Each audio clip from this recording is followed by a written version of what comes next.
¿Es real ser perfecto? ¿Tiene sentido ser incondicionalmente querido sin importar lo que hagas? ¿Es posible ser frágil, fuerte, torpe, habilidosa, incómoda, bonita, agradable, ruda, inteligente y capaz de todo lo que requiera la trama? Aparentemente sí, pero prepárate para el odio de los fans. Hola a todo mundo y bienvenidos a un nuevo video. El día de hoy nos adentraremos en un tema tan amplio como el internet mismo y tan antiguo que incluso precede a las discusiones en foros. Hoy vamos a intentar desenmarañar el mito de la famosa, temida y odiada Mary Sue. Comencemos por ¿qué es una Mary Sue? Mary Sue es el nombre de un tropo de storytelling. Para quienes no lo tienen claro, un trope o tropo es una herramienta o idea para crear historias que se repite tanto que se vuelve un cliché.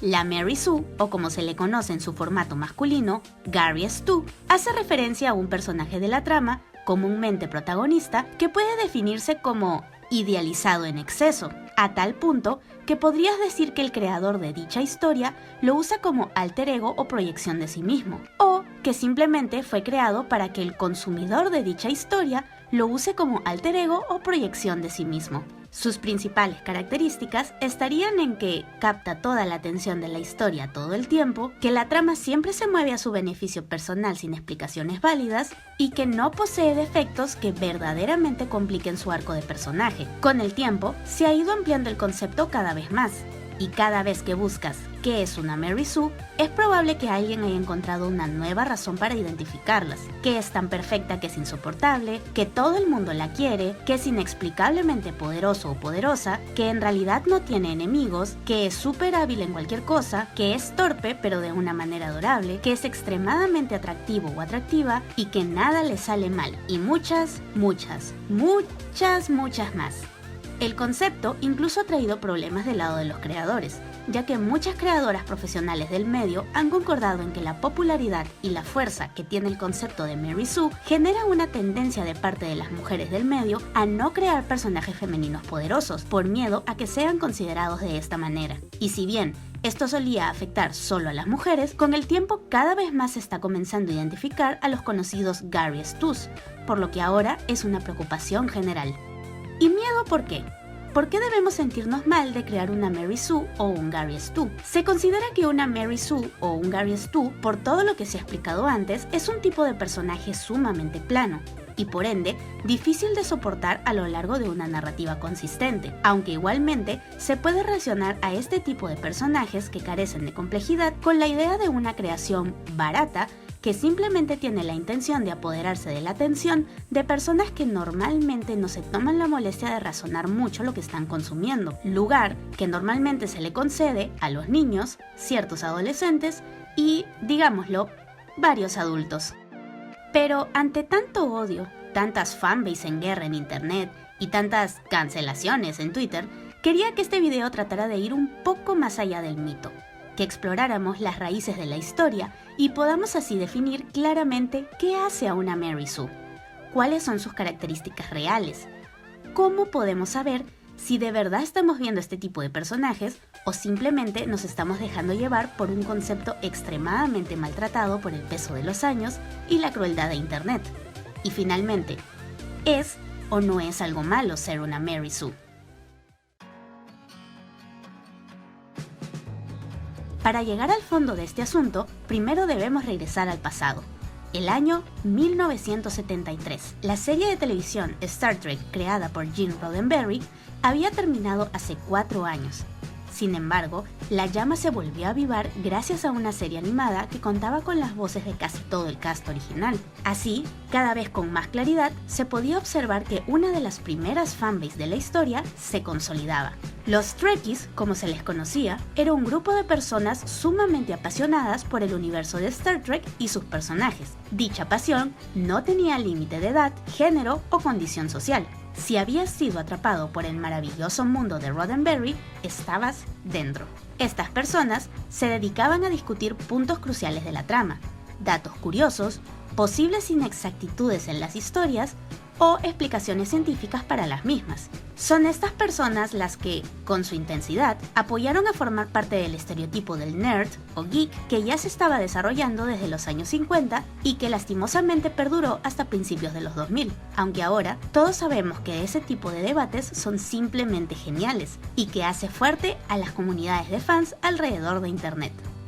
Hablando de Internet, era justamente lo que estas personas no tenían, así que tenían que encontrar otros medios para compartir su fanatismo a escalas más amplias. Una de las primeras ideas fueron las convenciones, las juntas de fans o get-togethers, enviarse cartas o postales discutiendo las ideas y finalmente, una de las cosas que funcionó mejor, las revistas de fans, o como se conocen en inglés, las fanzines. La palabra zine es una abreviatura de la palabra magazine, y hace referencia a las revistas o publicaciones de origen aficionado que no están relacionadas a ninguna editorial. En la actualidad, existen fanzines o zines de cualquier tema y son distribuidas de manera digital. En los años 70, las zines eran creadas por un grupo pequeño de fanáticos, que se encargaban de escribir pequeños artículos dedicados al tema central de la revista, así como hacer de curadores, seleccionando contenido de personas externas que lo hacían llegar por correo. Estas podían incluir fanarts, cartas con preguntas o teorías o artículos con sus propias opiniones. Así, los editores de la revista la enviaban por correo a todo aquel que hiciera un pequeño aporte económico. Este aporte estaba dirigido en su mayoría a la impresión y distribución de las mismas revistas. En casi todos los casos no había ningún tipo de sobreprecio, ya que como producto aficionado, su intención no era generar ingresos. Algo que se hizo muy popular de un momento a otro fueron cartas donde la gente presentaba pequeñas historias protagonizadas por los personajes de la serie, algo así como sus propias ideas de episodios. Algunos eran buenos, otros no tanto. Sin embargo, dependía únicamente de los dueños de la revista si lo publicaban o no. Asimismo, no existía una única fanzine de Star Trek, e incluso cada fanzine tenía un tema específico. Mientras a algunas les gustaba dedicarse a discutir la serie en general, otras se enfocaban en personajes específicos, en teorías específicas o incluso en actores específicos de la serie original. Como pueden imaginar, como en cualquier fanbase, había contenido y contenido. Siendo posible ya desde ese tiempo hacer llegar comunicaciones anónimas a las personas, los fans se dejaban llevar demasiado, por decirlo así, y su imaginación volaba creando contenido que ya no tenía mucho que ver con la franquicia, sino más bien con su deseo personal de pertenecer a la franquicia. Hay uno en cada fandom, 2 en el mío, y siempre arruinan los subforos de Reddit. Así, avanzamos hasta diciembre de 1973, donde se publicó la segunda edición de una ahora muy famosa fanzine de Star Trek, Menagerie. Menagerie era editada por Paula Smith, Sharon Ferraro y un supuesto editor anónimo, que años después se reveló que era Paula Smith. En esta revista había un segmento conocido como Who's Treks, que era una colección de antologías de parodias de la serie. En esta segunda edición, el supuesto anónimo publicó una historia llamada A Trekkie's Tale, que, Dios me proteja, paso a narrar a continuación. ¡Oh, caramba! ¡Esto es glorioso!, pensó Mary Sue al pisar el puente de la Enterprise. Aquí estoy, la teniente más joven de la flota. Solo 15 años y medio. El capitán Kirk se le acerca. Oh, teniente, te amo locamente. ¿Vendrías a la cama conmigo? Capitán, no soy ese tipo de chicas. Tienes razón, y te respeto por eso. Toma el control de la nave unos minutos, mientras nos consigo un café. El señor Spock entra al puente. ¿Qué estás haciendo en el asiento del capitán, teniente? Él me lo ha pedido. Perfectamente lógico. Admiro mucho tu mente. El capitán Kirk, el señor Spock, el Dr. McCoy y el señor Scott se acercaron con la teniente Mary Sue a Regal 27. Fueron atacados por androides verdes y encarcelados. En un momento de debilidad, la teniente Mary Sue le reveló al señor Spock que ella también era mitad vulcana. Recuperándose rápidamente, abrió la cerradura con una pinza que tenía en el cabello, y todos regresaron a la nave. Pero de vuelta a bordo, el Dr. McCoy y la teniente Mary Sue descubrieron que todos habían sido gravemente afectados por el ataque de los robots, excepto Mary Sue. Mientras los 4 oficiales languidecían en la bahía médica, la teniente Mary Sue manejó la nave. Lo hizo tan bien que recibió el Premio Nobel de la Paz. la Orden Vulcana de Galantry y la Orden Tralfamadoriana de la Buena Hermandad. Sin embargo, la enfermedad finalmente la afectó y cayó gravemente enferma en la Bahía Médica. Mientras respiraba su último aliento, estaba rodeada por el Capitán Kirk, el Sr. Spock, el Dr. McCoy y el Sr. Scott. Todos lloraban sin vergüenza por hacerlo, ya que sentían gravemente la pérdida de su hermosa juventud, su belleza juvenil, su inteligencia, su capacidad y su amabilidad. Incluso, hasta el día de hoy, su cumpleaños es una fiesta nacional en la Enterprise. Oh, Dios. ¿Saben qué es lo peor? Que me recuerda mucho a los fanfics que leía mientras estaba adolescente. Fanfiction.net, el Wattpad de los que pronto cumpliremos 30. En fin, creo que entienden por dónde va todo esto. Paula, como verdadera fan acérrima de esta serie, estaba harta de las historias autoinsertivas, donde la gente se ponía a sí mismo como héroes de la saga, sin pensar siquiera si sus interacciones o resoluciones de problemas eran lógicas con el canon de la serie. Y así, terminó creando esta joya paródica que fue tan popular y generó tal impacto que se comenzó a describir a cualquier personaje irracionalmente perfecto como una Mary Sue. Pero si nos basamos en la parodia de Paula para definir a una Mary Sue, ¿cuáles serían las características principales de este tropo? Bueno, primero tenemos que es un personaje irracionalmente más joven que el resto. También vemos que es muy carismático y atractivo físicamente. Todos la admiran o en su defecto tienen un sentimiento romántico hacia esa persona. Es inexplicablemente más fuerte o resistente a eventos que sin duda afectan a los demás personajes. Es sumamente noble. Tiene un secreto o característica que lo hace aún más especial y también que de una u otra manera lo unen a un personaje relevante de la historia. Desarrolla una actividad que puede considerarse común en este universo, como volar una nave, pero lo hace de una manera tan espectacular que todo el mundo se lo tiene que reconocer. Y, aunque no es inmortal porque, Dios mío, eso ya sería demasiado, su muerte o peligro de muerte ocasionan sucesos que de ninguna otra manera se lograrían. Uno podría considerar estos como los elementos básicos para identificar a cualquier Mary Sue o Gary Stu, pero, como ya lo dije antes, el concepto ha ido creciendo con los años y ha agarrado ejemplos de historias que vinieron después de la original Mary Sue. Ahora, vamos a comparar estas características con las características que le ha dado el concepto a la cultura popular. Según la página TV Tropes, estas son las características de una Mary Sue. El personaje tiene el mismo género que el autor de la historia. El personaje es notablemente joven. Recibe atención de otros personajes de manera desproporcionada. También es el tema de conversación entre ellos cuando no está presente. Su personalidad es generalmente poco definida. Todo aquel que esté en contra de Mary Sue es un antagonista, aunque sean del mismo bando. Posee un poder extraordinario o claramente superior al resto. Este podría ser el motivo por el trato preferente que se le da. Tiene algún talento llamativo y sabe ejecutarlo con tal maestría que se gana los halagos de todos los demás personajes. Mary Sue no tiene demasiados defectos, físicos o de carácter, y si los tiene, son apreciados por otros personajes y la hacen resaltar. A veces, Mary Sue tiene un color de ojos y o de pelo inusual o exótico. Varias veces, uno o más personajes se enamoran de Mary Sue, y el favorito del autor termina con ella. Asimismo, con frecuencia el argumento tomará giros forzados o poco realistas con tal de cumplir el arco de romance. La Mary Sue tiene un pasado muy trágico, que incluso puede ser similar al de alguno de los otros protagonistas, si es que ella no es la única protagonista, lo que también le hace ganar simpatía de los demás personajes, a veces de forma gratuita. Se puede revelar que este personaje está emparentado con algún personaje importante. Los personajes sufrirán cambios llamativos de personalidad de manera que se adapten a un argumento que favorezca a Mary Sue. Finalmente, los personajes solo pueden cambiar por intervención de Mary Sue. Ahora que hemos repasado dónde inició y cómo terminó este concepto, podemos llegar a un pequeño consenso sobre las características más resaltantes del tropo, de manera que generemos una lista para identificar a potenciales Mary Sues.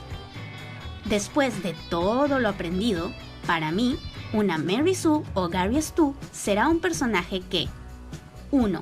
Es joven o tiene un aura juvenil. 2. No tiene características físicas o de personalidad que puedan ser consideradas repelentes. 3. Tiene una o varias habilidades, poderes o fortalezas que hacen que destaque del resto. 4. Su presencia afecta la personalidad de los demás, de modo que beneficia su arco de personaje. 5. Su vida es sumamente interesante, comúnmente tirando a lo trágico. 6. Si no es la persona más importante de la historia, entonces está relacionada de alguna manera con la persona más importante de la historia. 7. Todos tienen sentimientos de afecto hacia su persona, a veces incluso románticos. 8. Recibe más atención de personajes relevantes que los demás. 9. Los que no apoyan su accionar son antagonistas. Cuando concuerdan, son aliados. Ahora, antes de pasar a las conclusiones, les pedí en mis diferentes redes que me enviaran ejemplos de lo que ustedes consideraban una Mary Sue o un Gary Stu. Y la verdad es que su respuesta fue enorme. Les agradezco mucho por eso. He seleccionado algunos de los que se repitieron más y usaremos las 9 características que hemos definido para afirmar o desmitificar su estatus de Mary Sue. Marinette Dupin-Chen. Marinette es una chica puber, casi adolescente. Es bonita y muy torpe, pero de una manera adorable. A su corta edad ya es toda una diseñadora de modas y sin mencionar que es Ladybug. Su encanto ha logrado cambiar la opinión de muchos personajes, incluyendo políticos y estrellas de rock. Todo en favor de que muchas de las historias terminen con un buen mensaje. Su vida no es trágica, aunque todo el mundo siempre habla de su amor secreto por Adrian y parece ser el único tema de conversación que sus amigas tienen. Es lógicamente la persona más importante de la historia. Todos la quieren y más de 2 personajes tienen sentimientos románticos hacia ella. Indudablemente recibe más atención que los demás. Y aunque Hawkmoth no está en su contra directamente, tenemos a personajes como Chloe, que hace de antagonista mediática, únicamente porque no le agrada a Marinette, al menos hasta que se desarrolló un poco su mala actitud. Teniendo esto en cuenta, le doy un 8.5 de 9, lo que la vuelve una innegable Mary Sue. Steven Universe. Steven es un niño. No es estereotípicamente atractivo, pero no está tan establecido que sea considerado feo. Aunque por momentos cae algo pesado, tampoco es sumamente irritante, y aunque en Future tiene problemas anímicos, tampoco se le deja de querer por eso. Es un diamante, y aparentemente es el diamante más poderoso de todos, incluso más poderoso que Diamante Blanco. Si bien la gente se enoja tantito con él, luego los convence de ser chéveres.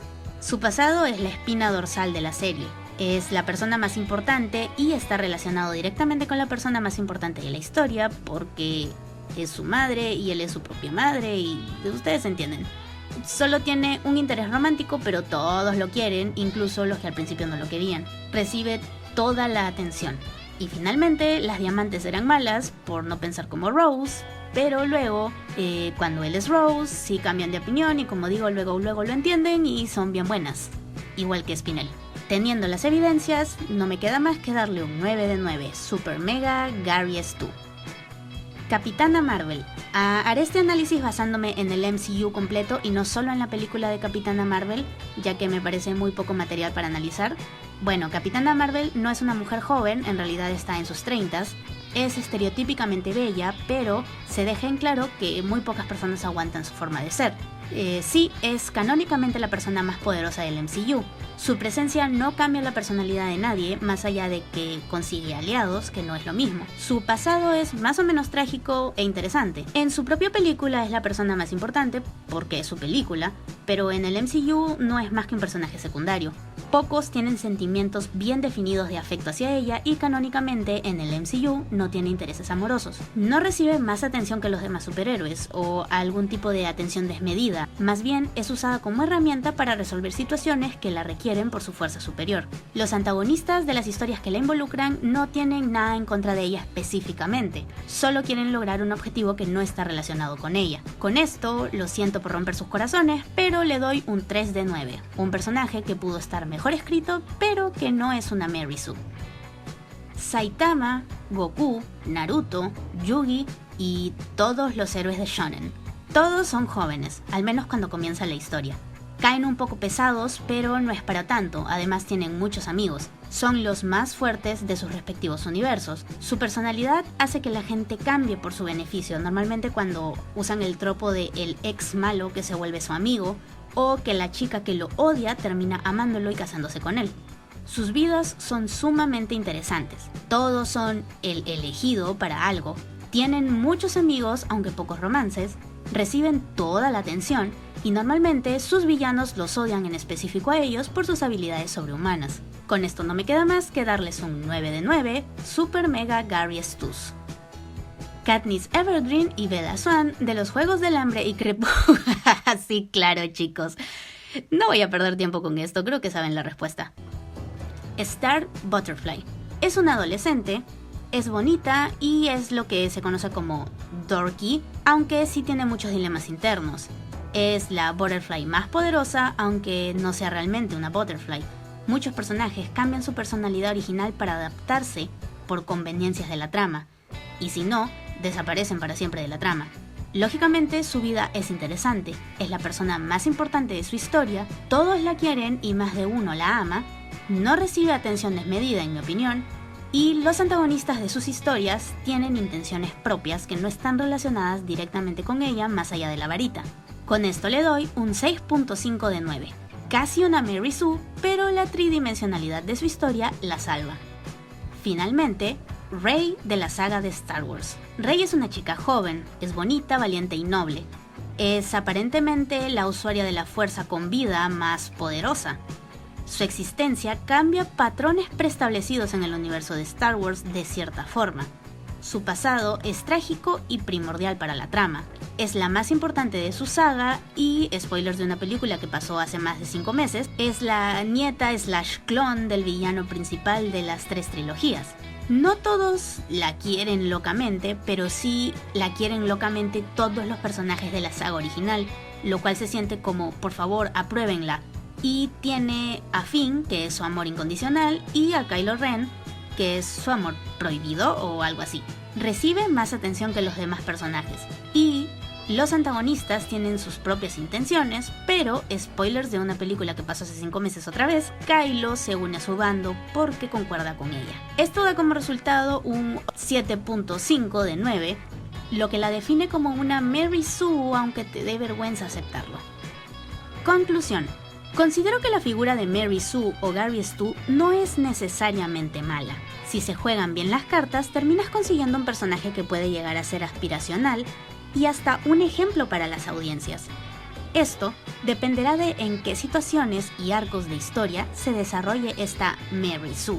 Creo que el peso negativo que se le da a este tropo está relacionado con su sentido autoinsertivo en relación a los autores. Como cuando descubrí que Stephenie Meyer escribió a Bella de Crepúsculo pensando en sí misma y... No he leído los libros, pero lamentablemente vi la primera película y... Rayos, señora, eso es raro. Asimismo, A Trekie's Tale nos demuestra lo ridícula que puede llegar a ser una historia únicamente para complacer los caprichos de un autor. No está mal querer que tu protagonista sea bueno, atractivo o poderoso. Normalmente esa es la base del tropo del elegido, como Luke Skywalker, Frodo o Harry Potter. Sin embargo, son las problemáticas que tienen que enfrentar, el mundo interesante que los rodea y las interacciones con los demás personajes los que los hacen tridimensionales. No está mal querer que tus personajes cumplan con algunos de los puntos de la lista Mary Sue, pero debes saber balancearlo para que no se sientan irreales y puedas llegar a compenetrar con tu audiencia. Un tropo es un tropo por una razón, porque a lo largo del tiempo ha funcionado. Sin embargo, no debemos caer en la escritura simplista. Todas las grandes historias tienen uno u otro tropo por ahí, pero mucho más que eso, están dotadas de una creatividad inmensa, que le da a su creación una gran profundidad. Y bueno, ese es todo el tiempo que tenemos por ahora. Quiero mandar un saludo especial a Slix, Alonso García, Matías Ojeda, Dak Tan, Vangelis Morazán y Roxas Wolves por compartir el video de Star Wars y la animación. Además, quiero enviar un saludo a iShat.mp3 por el fanart de esta semana. Recuerda que puedes recibir un saludo al final de los videos compartiendo el video más reciente del canal o enviándome un fanart de Blexa. En ambos casos, recuerda que debes etiquetarme. Me encuentras en redes como Blexa y Blexa Comics. Da like y comenta. Suscríbete si aún no lo has hecho y comparte el video si ya estás suscrito. No olvides darle clic a la campanita para adquirir la habilidad de ser tímido pero excelente en combate cuerpo a cuerpo. Yo soy Blexa y nos vemos la próxima semana con un nuevo video. ¡Adiós!